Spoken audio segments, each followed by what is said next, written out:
but also because of the information that we collect for you, so you can make a good decision about which cat will be a good match for you. Next guest is Lucy's sister, Daisy. Daisy's also 6 because they are actual litter sisters. Daisy is beautiful black and white short-haired cat as well, also a spayed female, and also with family experience. One of the things about cats that come into the shelter that have lived in a family for their whole life is their first idea when they come to the shelter may be that they're at the veterinarian's or the boarding kennel. So if cats have experience with that, going to the vets or staying in a kennel, then they easily adapt to being at the shelter. If they don't have experience with that, you can imagine it's pretty new for them to be in a place with a lot of strange cats and a lot of strange people. And this little girl is showing her shyness. She's not so sure about being on camera. I'm sure she has an agent somewhere that said, wait, we didn't sign anything. So she is letting everyone know her feelings about being in a strange place. And we do color code the kitty. Oh, sweetie wants to hide. We do color code the cats so that you can tell when you approach their cage what they're like when they're examined by our technicians and handled by volunteers. And some cats we even put on their cage a note that will say approved volunteers only. And that includes Randy, as you can see, so that they can, oh, sweetie, spin so they can see that, her hiding her face, because that's really sweet. So I don't know if you can tell, but she's holding her toes tight. She's a little scared. So, and she doesn't want to see.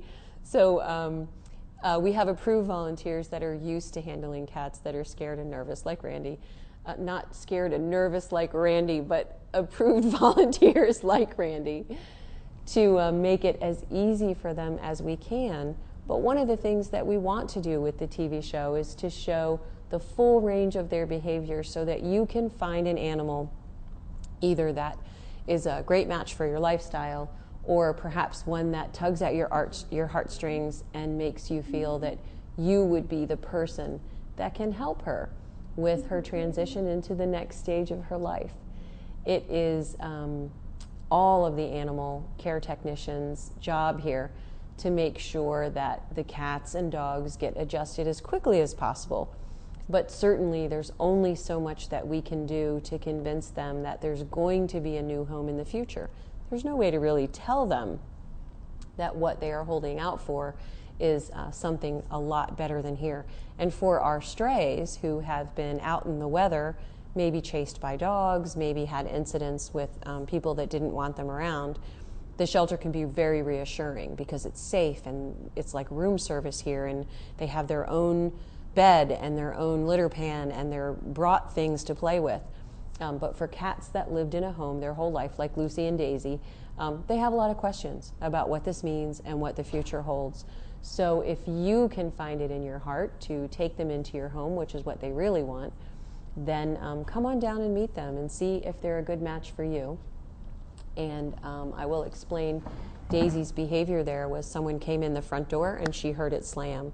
So she doesn't know if that person is going to come in here or if she's going to be safe. So obviously she feels safe in the crook of Randy's arm. So we're going to let her go back to her hammock and her cage and see that some changes are only temporary and that everything will be okay again.